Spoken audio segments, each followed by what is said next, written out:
पलामू संसदीय क्षेत्र के माननीय सांसद आदरणीय बीडी राम साहब कल अपने आवासीय कार्यालय से अपने ही पीठ को थपथपाने का काम किए। भारतीय जनता पार्टी के इस 12 वर्षों में कार्यकाल में आज पूरे देश के आवाम हर वर्ग ये सरकार से परेशान है, ये सरकार से कहीमाम है। और माननीय सांसद महोदय अपने आवासीय कार्यालय में बैठकर अपने पीठ को थपथपाने का काम कर रहे हैं। हम पूछना चाहते हैं माननीय सांसद बीडी राम साहब से, क्या हुआ मंडल डैम का? उस पे दो बात कहते। आपने अभी तक शिक्षा मंत्री से इस्तीफा नहीं मांगा, बड़ा दुख होता है। एनआईटी का जो ईटी का जो पूरे देश में नीट का परीक्षा में जो धांधली हुआ, लगता है कि पूरे तरह से शिक्षा मंत्री धर्मेंद्र प्रधान जी मिले हुए हैं, एक लफ्ज नहीं बोले। उसके बारे में माननीय सांसद बीडी राम साहब नहीं कहा।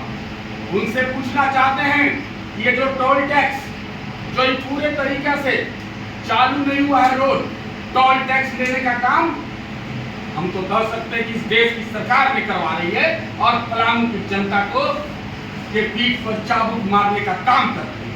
आप एक लफ्ज नहीं बोले सांसद महोदय।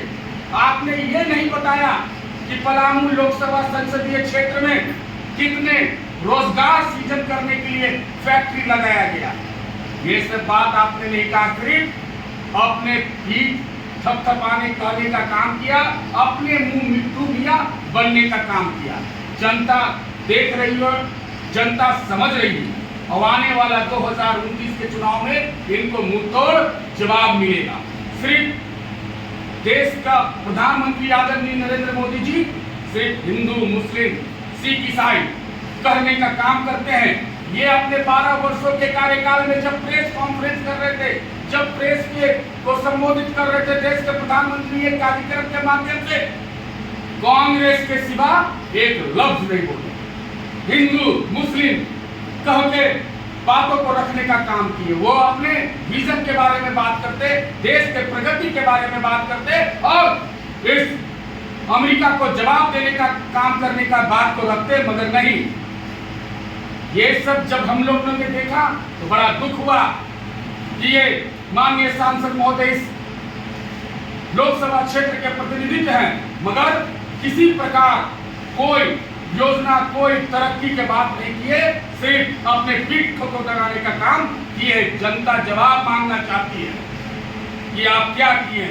आज बेरोजगारी, आज युवा वर्ग रोजगार प्राप्त करने के लिए बेरोजगारी के लिए दौड़ रही है, भटक रही है, मगर इस सरकार को किसी प्रकार एक जवाब देने का नहीं है। महंगाई चरम पर है, महंगाई को काबू करने के लिए कोई इनके पास विजन नहीं है।